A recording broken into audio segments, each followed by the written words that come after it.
성공투자 기원 두 분과 함께 하겠습니다. 신기수 전문가, 최원재 전문가입니다. 두 분 안녕하세요. 안녕하십니까. 반갑습니다. 어제장까지 코스피가 이틀 연속, 코스닥은 반등하면서 마감을 했는데요. 코스피가 어제 2400선 테스트하고 안착하면서 마감됐습니다. 어제장 조정에 대해서 두 분이 일단 어떻게 관전하셨는지 좀 들어볼게요. 최원재 전문가님.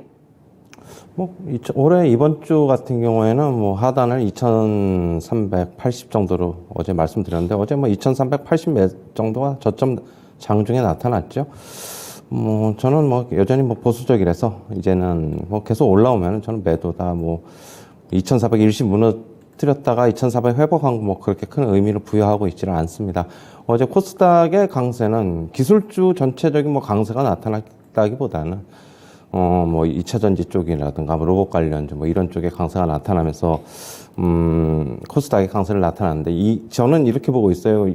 지금 코스닥의 강세는 결국에는 선물옵션 동시 만기를 앞두고서 이제 프로그램 매도가 코스피 쪽으로 아무래도 많이 집중되다 보니까 그거를 피해서 자금들이 일시적으로 코스닥 쪽으로 가면서 결국에 코스닥 강세가 더 나타나지 않았나, 저는 그렇게 보고 있습니다. 앞으로 선물옵션 동시 만기일 전까지는 코스피보다는 코스닥 시장이 조금 더 수익률은 좋을 것이다, 그렇게 보고 있어요. 네, 신기수 전문가님은 어떻게 보셨을까요? 예, 어제 이제 그런 말씀을 드렸는데요. 아랫골이 달 거다 이렇게 말씀을 좀 드렸고요. 그리고 이제 S&P 500이 PC가 상당히 예상치보다 많이 높게 나온 것 치고는 덜 빠졌기 때문에 어느 정도 이 부분에서 더 빠지기보다는 기간 조정 형태로 들어갈 거다 이렇게 말씀을 드렸는데 계속 그렇게 될 것 같고요. 지금 3월 달에는 제일 중요한 게 이제 FMC가 있고, 그리고 FMC 전에 FMC의 행보를 가늠할 수 있는 이제 고용지표하고 CPI가 있죠. 고용지표 전까지는 좀 횡보하면서 경계성 움직임을 보일 걸로 보고 있습니다. 네, 두 분 모두 어제 마찬가지로 이번 3월의 중요한 일정으로 최원재 전문가는 옵션 만기일, 선물옵션 동시 만기일 보고 있고요. 신기수 전문가는 2월 고용지표 발표와 CPI 그리고 3월 FOMC 보고 있습니다. 오늘은 어떤 이슈 개장 전에 꼭 봐야 할까요? 화면으로 확인해 보시죠. 테슬라 인베스터데이 임박, K방산 수주 역대 최대, 올해부터 실적 반영 전망입니다.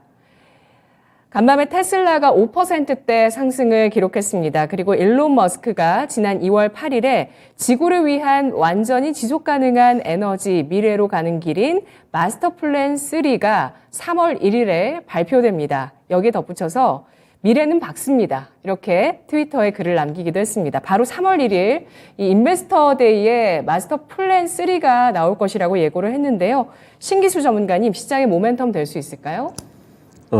일단 요 근래 이제 우리 시장 같은 경우에는 에코프로를 중심으로 한 이제 양극재 쪽이 상당히 선전을 했고, 그리고 이제 셀업체라든가 그리고 이제 삼성 SDI 그쪽 말고 LG 에너지 솔루션으로 이제 지금 이제 밸류체인이 형성되어 있는 그런 쪽에는 이제 사실 그렇게 상대적으로 주가가 좀 이제 저조한 편이었는데, 요번에 요거 계기로 해서 어느 정도 좀 이제 올라갈 수 있지 않을까 좀 생각을 좀 하고 있고요.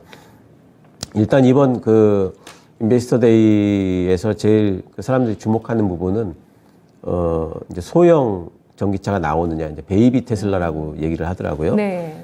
그래서 반값 전기차가 나오느냐 하는 부분을 제일 주목을 하는 것 같습니다. 그게 나오게 된다면은 테슬라의 점유율이 또 지금부터 또 상승할 수 있겠다라는 이제 그런 부분에 기대가 있고, 그것 때문에 또 이제 어제 또 많이 오른 것 같아요. 근데 예전에 이제 테슬라 이벤트 이후에 이제 배터리주들 동향을 좀 보는 그런 리포트가 나왔는데, 2019년대에 이제 첫 번째로 이제 오토노미 데이라고 했었는데요. 이때는 주가에 거의 영향을 안 미쳤습니다. 2020년도에는 배터리 데이라고 했었는데, 이때 주가 조정이 한 달 정도 있었고요. 이때는 그러니까 하락했죠. 2020년도에는. 그리고 조정 이후에 50% 이상 이제 주가 급등이 나왔고요. 2021년도에는 AI 데이라고 이름을 붙였었는데, 이때는 조정이 한 5% 정도 나왔다가 그 이후에 90% 이상 주가가 또 급등을 했었습니다. 그리고 2022년도에도 AI 데이였는데, 이때는 조정 없이 그냥 평균 한 30% 이상 올라갔죠. 그래서 이 전반적인 추세를 보게 되면은 처음에 테슬라가 이벤트 할 때는 좀 경계성 움직임을 보였는데 갈수록 이것을 호재로 받아들이는 분위기인 것 같아요. 그래서 올해도 이제 호재로 받아들이는 분위기가 좀 형성이 되지 않을까 싶고, 특히 이제 그 전기차 배터리 섹터 내에서 이제는 많이 올라갔던 쪽하고 덜 올라간 쪽하고의 어떤 이제 뭔가 좀 키맞추기성 체인지가 좀 일어나지 않을까, 매기가 좀 바뀌는 형태가 좀 전개가 되지 않을까 좀 예상을 하고 있습니다. 네. 그러면 어제 움직였던 섹터들 내에서 덜 올랐던 종목군을 고르자는 전략일까요? 전기차 쪽 섹터 내에서 예. 그렇습니다. 이제 양극재 쪽은 많이 올랐기 때문에 양극재, 음극재가 많이 올랐죠. 그래서 저는 이제 장비주 그리고 이제 또 다른 기타 소재주, 셋업체까지도 기맞추기성 반등이 좀 시작이 될 수 있지 않나 보고 있습니다. 네, 알겠습니다. 최원주 전문가님은 마스터 플랜 3에서 어떤 모멘텀이 발생할 거라고 보실까요? 어떤 모멘텀이 발생한다기보다는 저는 어제도 말씀드렸죠. 이번 주 초반에 미국 증시 그렇게 분위기가 허망하지 않을 거라고. 그 이유는 어제 테슬라 인베스터 데이 제가 언급을 해드렸어요. 테슬라 상승할 수 있다라고 보고 있고, 앞두고서 저는 3월 1일 이벤트 끝나면은 전고점 살짝 넘는 수준에서 제한적인 지금 상승이 어느 정도 나타나면서 이벤트 소멸 이후에는 주가가 안 좋을 것이다 저는 예상하고 있습니다. 네, 알겠습니다. 이벤트 소멸 과정으로 이어질 것으로 전망을 해주셨고요. 신기수 전문가는 또 다르게 이벤트 이후에도 주가 움직임 이어질 수 있다는 관점 제시해 주셨습니다. 아까 말씀 중에 테슬라에서 그 소형 전기차 라인업에 대해서 공개를 할지도 주목된다고 하셨는데요.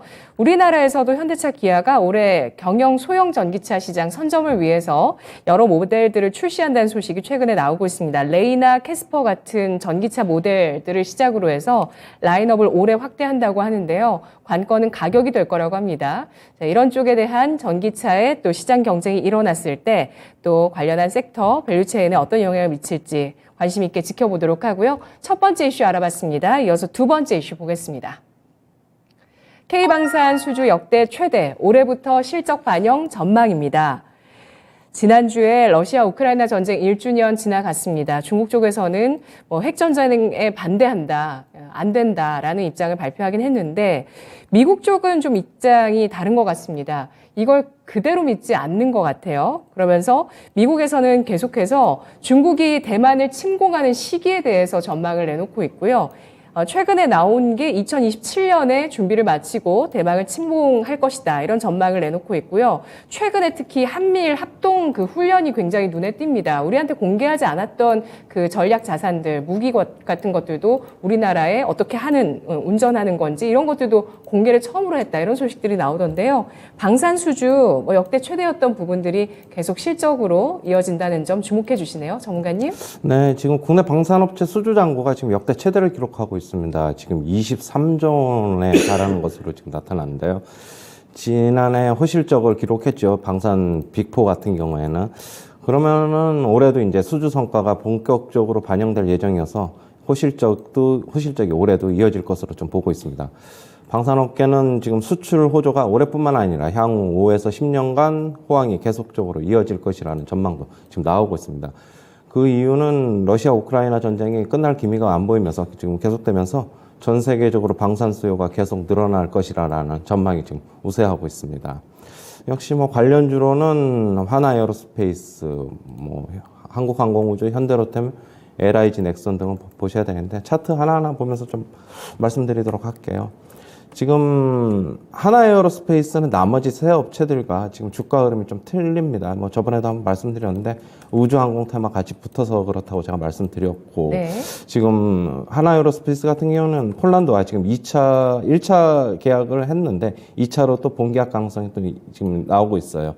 만약에 한다 그러면 1차보다 더 큰 규모로 지금 예상이 되고 있다라고 얘기가 나오고 있고요. 어제 좀 주가 조정 보였지만 아직까지 추세는 살아 있으니까 한 번 더 정고점 테스트 나올 수 있다라고 보고 있고, 그 다음에 현대로템 한번 보겠습니다. 현대로템 같은 경우에는 지금 폴란드와 역시 계약 가능성이 좀 크다라는 좀 얘기가 나오고 있어가지고 계약이 만약에 성사가 된다면은 주가에는 모멘텀을 좀 받지 않을까 그렇게 보고 있고, LIG 넥슨은 지금 루마니아와 저번에 이제 MOU를 체결했는데 그쪽에서 수주 소식이 이어질지는 계속적으로 좀 체크를 해봐야 될 것으로 보고 있고요.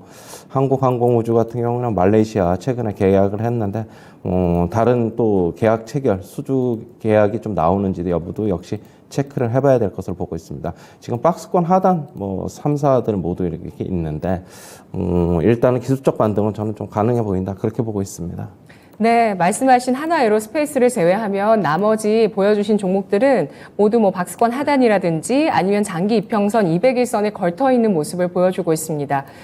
내용 중에 들어보면은 이제 수주에 대한 모멘텀이 중요하겠다는 의견이시네요. 네, 네. 맞습니다. 뭐 앞으로도 수주가 계속적으로 올해 뭐 어떻게 더 이어가면서 뭐 주가에 영향을 줄지는 우리가 계속 한번 체크해 보자 이렇게 정리해 드리겠습니다. 알겠습니다. 낙폭과대 측면에서 과연 현대로템, 한국항공우주 접근할 수 있을까 고민되실 것 같은데요. 수주 대기하고 있는 부분들 체크를 하면서 대응하자는 전략이 나왔습니다.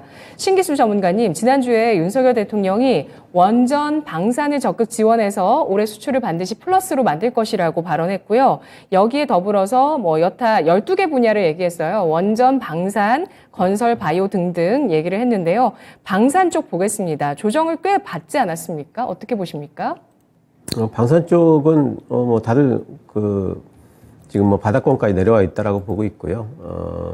뭐 시장에 따라 시장에 따라 뭐 그 반등 시기는 조금 달라질 수 있지만 네. 예, 반등이 또 나올 거라고 보고 있고, 하나 에어로스페이스가 이제 대장주인데 하나 에어로스페이스가 완전히 꺾이지 않는 한 다른 종목들도 다들 반등들은 나올 걸로 보고 있습니다. 그리고 실적 시즌에 실제로 이제 납품이 되면서 매출이 발생할 경우에는 이제 다들 이제 반등 이상 해줄 수도 있기 때문에 지금은 뭐 어느 정도 매수가 좀 모아갈 구간은 아닌가 이렇게 보고 있습니다. 네, 특히 관심 있게 보시는 종목 있으실까요? 저는 하나 에어로스페이스를 제일 관심 있게 보고 있고요. 예, 그리고 이제 제가 이제 보는 소형주 중에는 i3 시스템이 네. 부품주인데 요즘에 시세가 아주 좋죠. 지난번에 이제 한번 목표가 달성을 한 이후에도 예. 시세를 이어가고 있는데 이 회사 적외선 센서는 올해 굉장히 좀 성장을 하지 않을까 보고 있습니다. 어제도 매수 의지가 대단했습니다. 시장에서 이 종목 i3 시스템 21선을 딱 지지하면서 아랫꼬리 달고 양봉 딱 기록하는 모습을 보였는데요. 이렇게 방산 쪽 아직 끝나지 않았다는 관점입니다. 앞으로 이어질 수주와 또 실적 발표 시기 잘 보시면서 방산 섹터에 대한 관심을 이어나가자라는 전략을 두 분이 이구동성으로 얘기를 해주고 계시는데요. 관련주의 움직임, 대장주 하나 에어로스페이스 꺾이지 않는 한 방산주 흐름 이어질 것으로 전망하고 있습니다. 또 국가 차원에서도 또 지원 의지가 굉장하니까요. 관련한 뉴스들 계속 저희가 또 체크를 해드릴게요. 성공투자기원에서 개장 전에 체크 포인트 알아봤습니다.